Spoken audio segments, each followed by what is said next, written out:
Hello, स्वागत है आपका साइंस स्टडी यूट्यूब चैनल पे। दोस्तों, आज हम राजस्थान के इतिहास के बारे में भाग फर्स्ट लेकर आए हैं।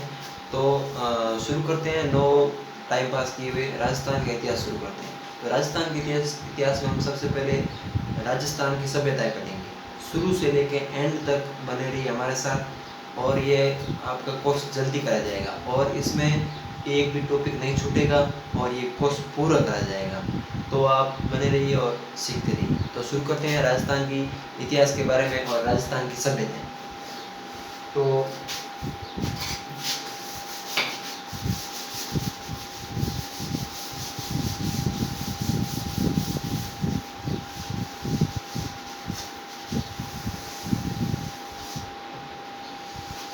अब शुरू करते हैं राजस्थान की सभ्यता।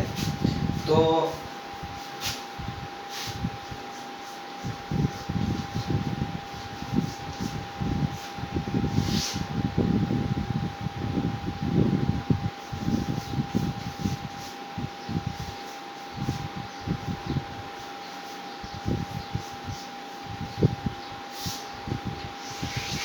टॉपिक है अपना राजस्थान की सभ्यता। तो राजस्थान की सभ्यता में हम सबसे पहले पढ़ेंगे कालीबंगा सभ्यता, जो हनुमानगढ़ जिले में स्थित है और घग्गर नदी के किनारे स्थित है। कालीबंगा सभ्यता हनुमानगढ़ जिले में स्थित घग्गर नदी, जो जिसका पुराना नाम है नट नदी, नाली नदी और मृत नदी अन्य नाम। घग्गर नदी निकलती है हिमाचल प्रदेश से और जो राजस्थान में हनुमानगढ़ जिले में प्रवेश करती है। और अब शुरू करते हैं कालीबंगा सभ्यता। तो कालीबंगा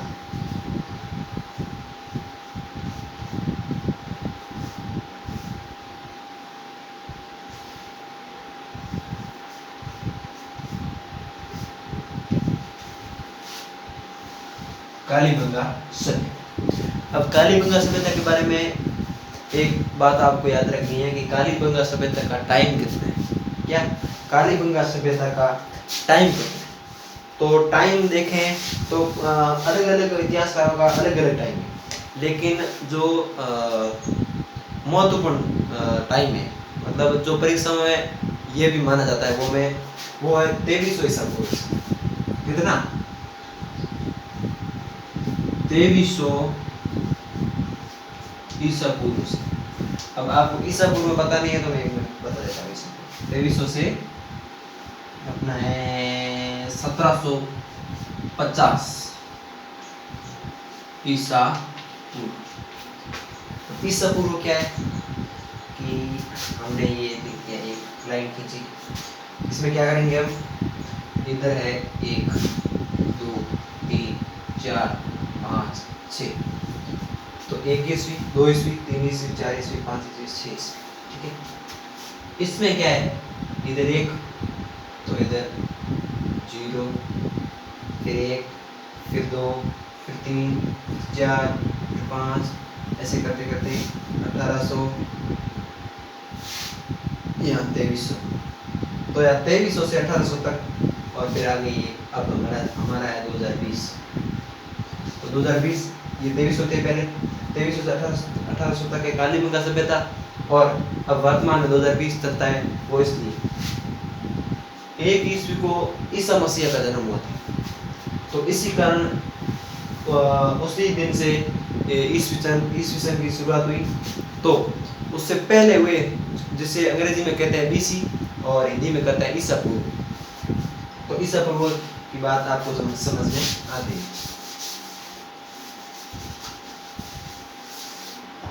अब बात करते हैं कालीबंगा सभ्यता की अन्य तथ्य। तो ये कालीबंगा सभ्यता का नाम, तो इसका नाम पड़ा है काले रंग की चूड़ियाँ। क्या? काले रंग की क्या? चूड़ियाँ। काले रंग की चूड़ियाँ। ये पता चलता है कि कालीबंगा सभ्यता से सबसे ज्यादा काले रंग की चूड़ियाँ प्राप्त हुई है। इसी कारण कालीबंगा सभ्यता का नाम इसी चूड़ियों पे रखा गया। क्या? इसी चूड़ियों पे रखा गया। अब बात करते हैं कालीबंगा सभ्यता घग्गर नदी के किनारे स्थित है। किसके किनारे? घग्गर नदी के किनारे स्थित है। और घग्गर नदी के अन्य नाम मर्त नदी, नाली नदी, नट नदी और पाट नदी और सरस्वती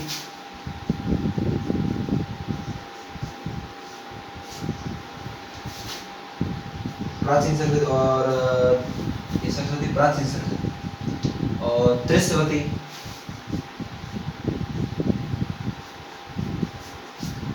ये है किसके?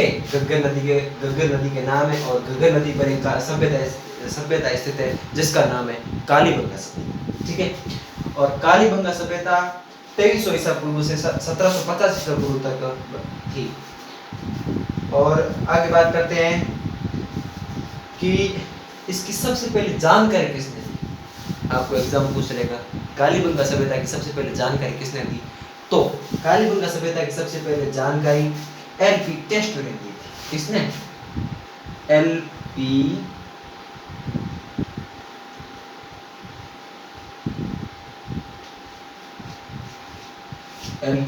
टेस्टर ने दी थी। और इसकी खोज तो इसकी खोज के बारे में आपको पता होना चाहिए कि 1952 में क्या इसकी खोज 1952 में किसने? अमलानंद घोष ने।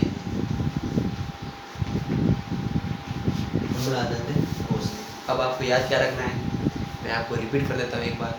क्या रखना है कि एक कालीबंगा सभ्यता है कट है कि हनुमानगढ़ में कालीबंगा सभ्यता। ठीक है, ये तो याद रहेगा कि कालीबंगा सभ्यता कहाँ है कि हनुमानगढ़। ठीक है। और ये किस नदी के किनारे है? तो आपको याद रखना है कि ये घग्गर नदी, सरस्वती नदी, त्रिस्वती नदी, पाट नदी, नट नदी, कुछ भी कहे एक ही नदी है, तो घग्गर नदी के किनारे स्थित है। ठीक है। ये तो इसकी सबसे पहले जानकारी किसने दी? तो इसकी सबसे पहले जानकारी दी एलपी टेस्टर ने। किसने दी? एलपी टेस्टर ने। और इसकी खोज, जानकारी और खोज में कंफ्यूज नहीं होना है, क्योंकि जानकारी दी एलपी टेस्टर ने और खोज की थी 1952 में अमलानंद घोष ने। तो आपको ये भी याद रखना है कि अमलानंद घोष ने क्या की थी? खोज। और एलपी टेस्टर ने क्या की थी? इसकी जानकारी दी थी सबसे पहले। क्या? जानकारी। अब चलते हैं आगे। और ये भी याद रखना है कि काले रंग की चूड़िया का आपको देगा, काले रंग की चूड़िया का संबंध किससे? तो आपको याद रखना है कालीबंगा का संबंध काले रंग की चूड़िया का। ठीक है। और इस नदी के बारे में मैं बता दूं, ये नदी राजस्थान घुसती है और पाकिस्तान के फोर्ट अब्बास नामक स्थान पर जाके बंद हो जाए। अब इसके उत्खनन के बारे में बात करते हैं। क्या उत्खनन? इसका स्क्रीनशॉट ले लेना।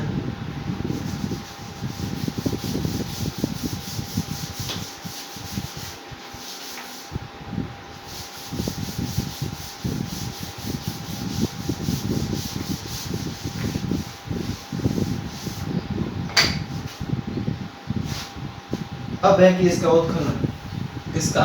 क्या पढ़े थे हम? कालीबंगा। क्या? कालीबंगा। ठीक है। इसका उत्खनन क्या? इसका उत्खनन। तो इसका उत्खनन किसने किया था?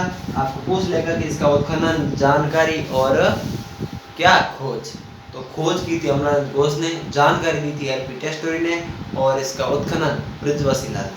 किसने? बृजवासी लाल ने। बीबी लाल या बृजवासी लाल। उत्खनन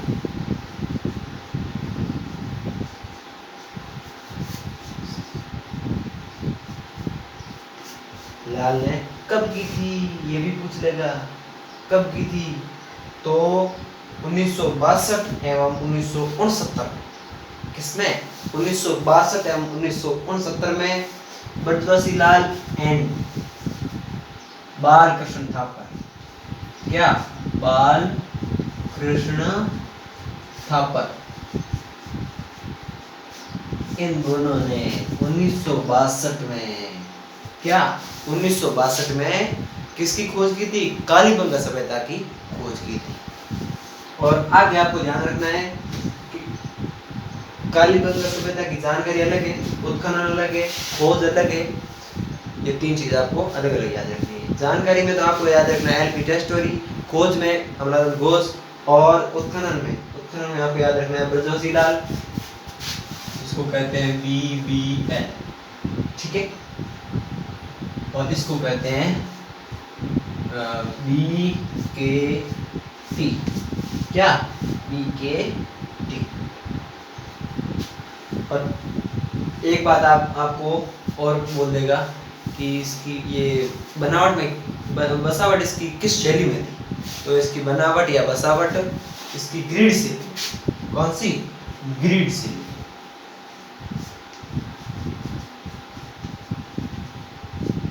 नोट्स बताते थे, नोट्स बहुत इंपॉर्टेंट है इनकी। और एक एक चीज़ को मैं वैसे ले रहा हूँ, आपको एक एक चीज़ भैया ढंग से राइटिंग में। और ये नोट्स आप जब भी आपका एग्जाम, कोई भी एग्जाम हो, उसमें ये नोट्स पढ़ के जाना आपका क्लियर है। अब बात करते हैं आगे की। अब आगे बात करें तो इसका उपनाम क्या है? ठीक है, किसका? कालीबंगा। घग्गर नदी का उपनाम क्या है भाई? घग्गर नदी का है नट नदी, नाल नदी, नाली नदी, पाट नदी, दृश्यवती नदी, प्राचीन सरस्वती नदी, और बस इतने हैं। घग्गर नदी ये है किसके? घग्गर नदी के उपनाम। अब आप पूछेगा कालीबंगा सभ्यता के उपनाम बताइए भाई साहब, तो आप वहाँ लेके आ जाओगे पाट नट, ऐसा थोड़ी है, इसके अलग है, वो नदी के उपनाम थे। अब कालीबंगा सभ्यता के उपनाम है दीनहीन सभ्यता, दीनहीन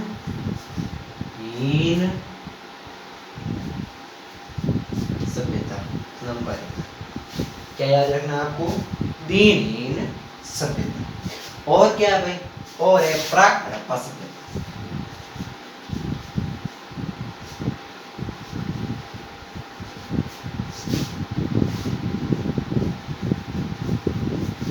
क्या है? प्राक हड़प्पा सभ्यता। और क्या है भाई? कि और है सिंधु सभ्यता। इसे क्या कहते हैं? सिंधु सभ्यता की तीसरी राजधानी भी कहते हैं। तीसरी राजधानी किसकी? सिंधु सभ्यता, ठीक है। आगे आपको क्या याद रखना है? आगे आपको इसके अब ये लगभग क्लियर है। आपको क्या पूछेगा और इसमें क्या पूछ सकता है? हाँ, एक और चीज, ये स्क्रीनशॉट लेना है इसका।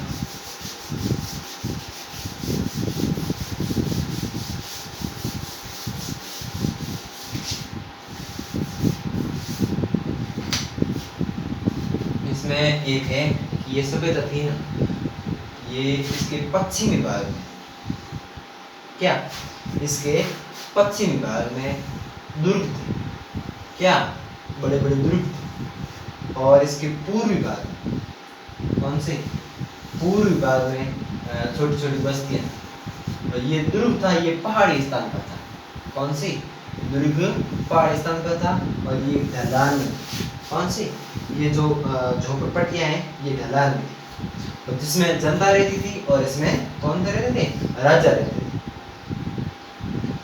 अब क्या है इसकी विशेषता? क्या है हम देख लेते हैं। विशेषता एक तो ये है कि ये नगरीय सभ्यता है। क्या? नगरीय सभ्यता।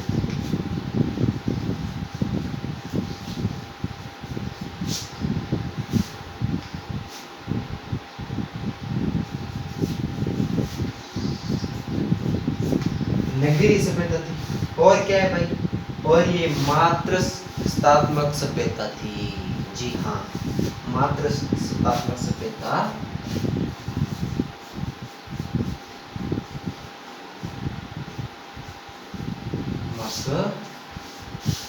सभ्यता, ठीक है। अब ये आपके लगभग कंप्लीट हो गए हैं, ठीक है। और इसमें अब आपको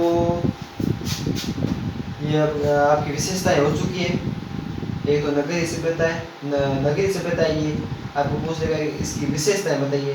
तो एक नगरीय सभ्यता और एक मातृस्थात्मक सभ्यता। अब आप इसके और बात करें तो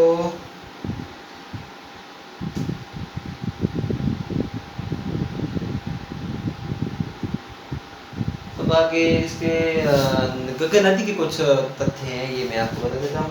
गंगा नदी के तथ्य, ठीक है।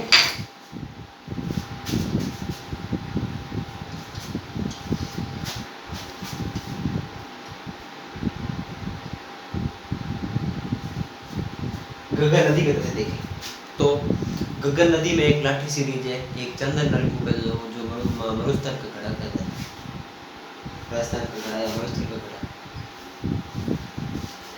तो बात एक लाठी सीरीज किसमें, घग्गर, ये सभ्यता के रिलेटेड आपको पूछ कि कालीबंगा सभ्यता जिस नदी के किनारे है उस नदी में क्या क्या विशेषताएं हैं, और इसके रिलेटेड आपको लाठी सीरीज पूछ लेगा, इसके रिलेटेड आपको चांदन नलकूप पूछ लेगा।